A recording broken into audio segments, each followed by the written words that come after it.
Hi, this is Gabor and this is my mental illness newsletter, and the topic of today is going to be: is my boyfriend mentally ill?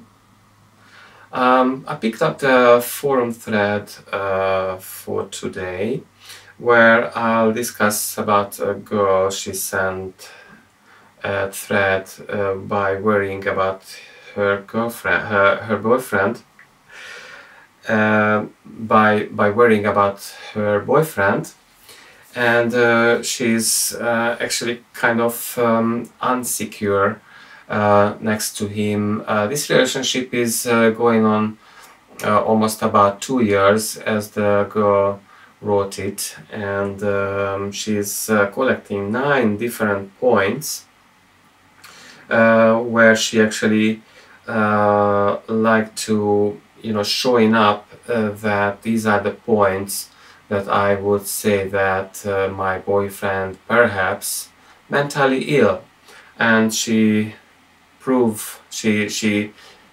gives us that let us decide or let us help her, of course. And I picked up this one, and I would like to go through by starting her bullet points. Number 1, where she wrote the next: he doesn't need sex most of the time, he calls himself asexual. Well, I have to say that most of us acting differently in the bed, and for this reason, supposing whether anyone is mentally ill, it is totally very far from the truth. We acting differently. Even the fact is that we are good in bed or bad in bed is so many things dependence. So maybe some reason the boy he doesn't feel himself very comfortable, but it doesn't necessarily mean that he's mentally ill. So I totally would say that this point number 1 absolutely is not all about to guessing that he's any mental illness having. Okay, the number 2, he likes me to be around him, but he's a little loner. This is the first strange thing. He asked me to be his girlfriend, holds my hand when we go out, and he has definitely feelings for me, yet he keeps a specific distance between us. First, I thought it is because he doesn't care about me, but then I realized that his withdrawals have nothing to do with me.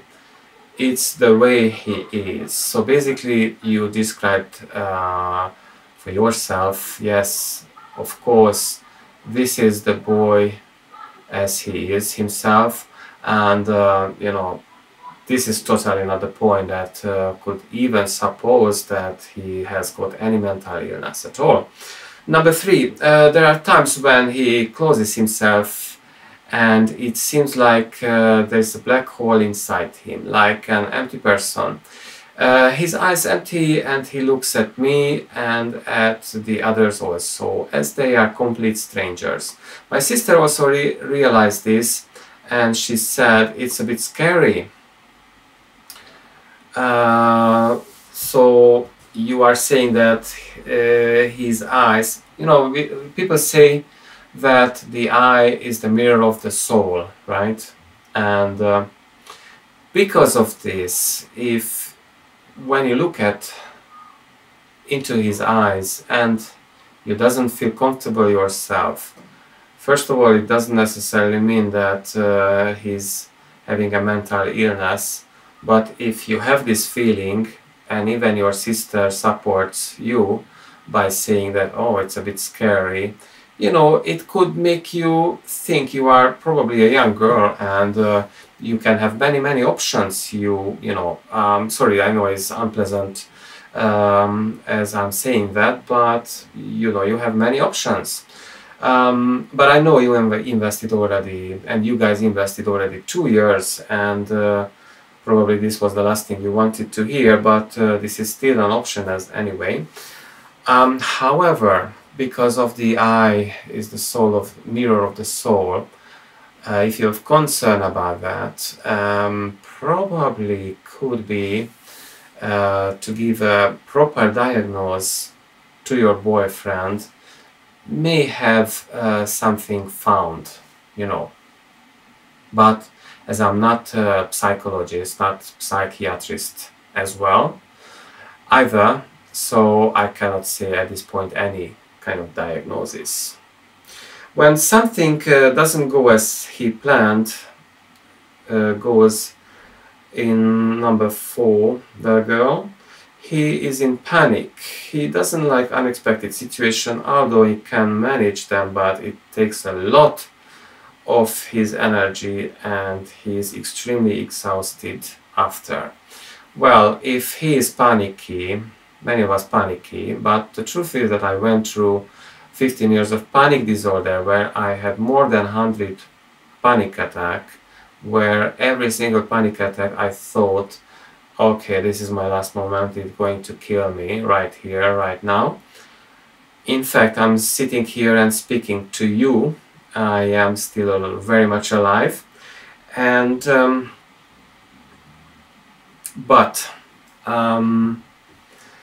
although I never visited any psychologist or psychiatrist because I didn't want, I never wanted to be on psychiatric pills, antidepressants, and so on. For this reason, I never visited. However, if your boyfriend have a few panic attacks in his life, a diagnosis may have found something.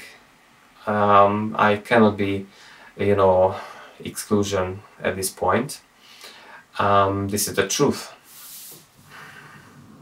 He often forgets things he said or did.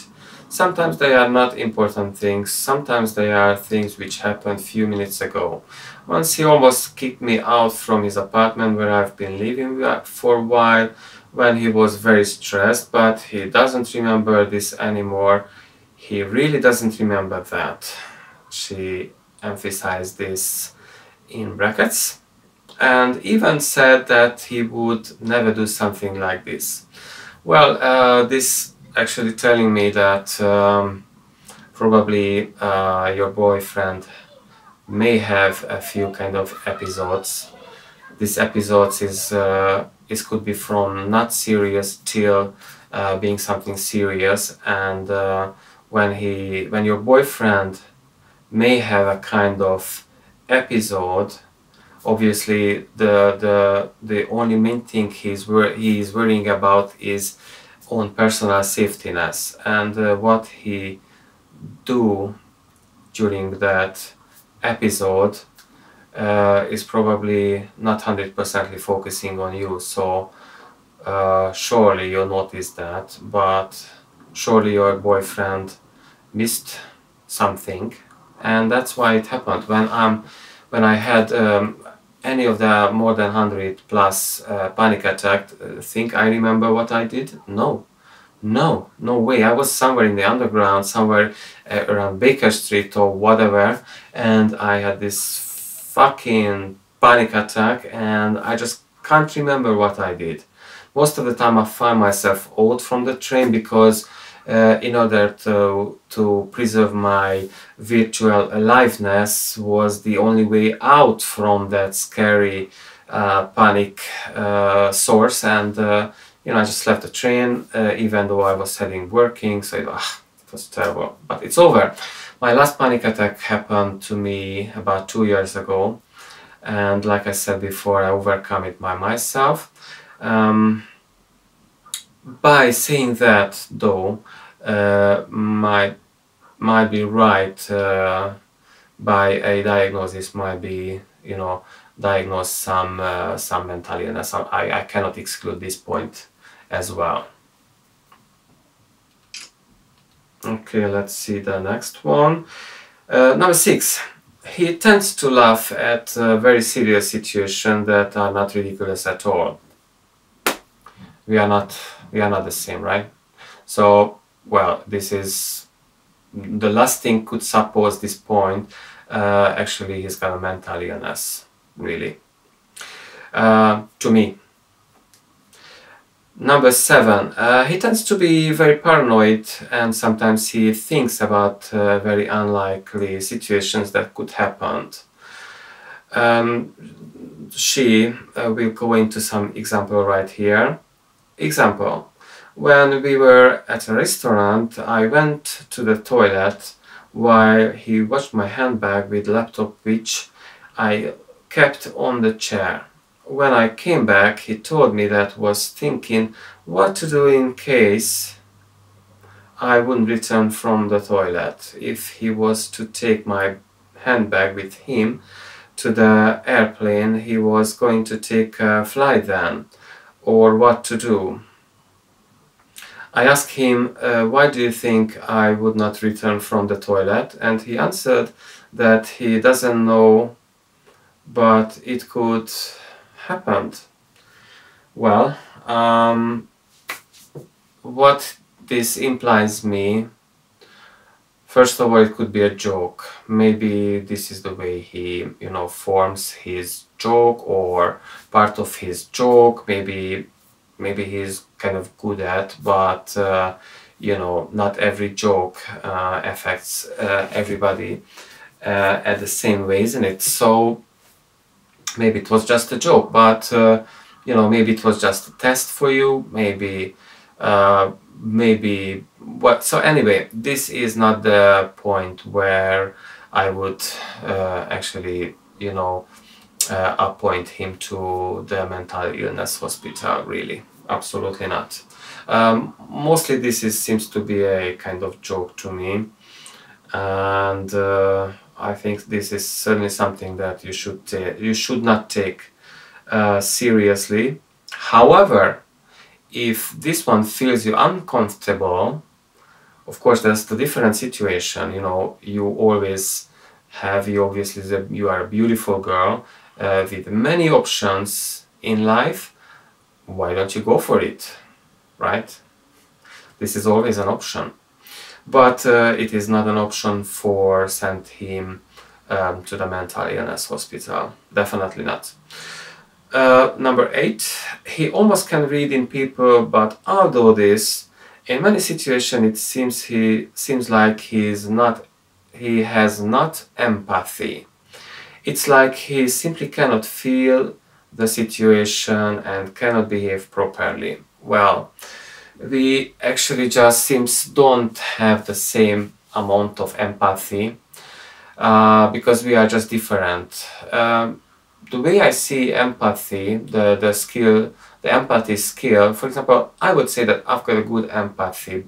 The reason I'm saying that, because I used to be an alcoholic. I used to be a kind of quite paranoid, mental ill, and also I was having a 15 years of panic disorder, which all has been overcome by myself. How did I do that? I had to, dig very deeply into myself. Now, guess what?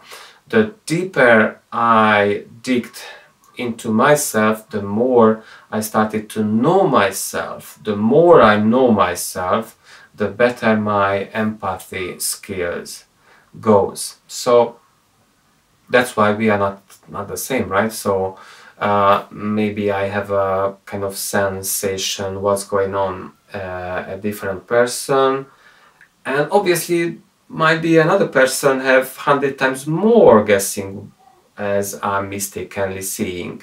Or the other hand, maybe I can see something quite right, the other person not quite right, the way she or he sees what's going on at different person, right? So empathy skills are always different. Still, this is not the point of sending someone to diagnosed having a mental illness. The last point, number 9, he smokes since 13 years old, and he likes to drink beer in a big amount when he goes out with his friends. He simply likes to get drunk. Well, like I said, I was an alcoholic. I used to be an alcoholic person. this is an addiction. And my mental illness started from my childhood. The only way I could find somehow get away virtually is to kill my ego, basically, with a kind of virtual happiness, which was caused by drinking quite a lot of beer. I almost lost my family. Actually, I lost my family. I am sitting here without children, which is the saddest, the most sad point in my life. Yes, you know, back to your boyfriend, that I would say the fact he's drinking quite a lot, of course, he's compensating something.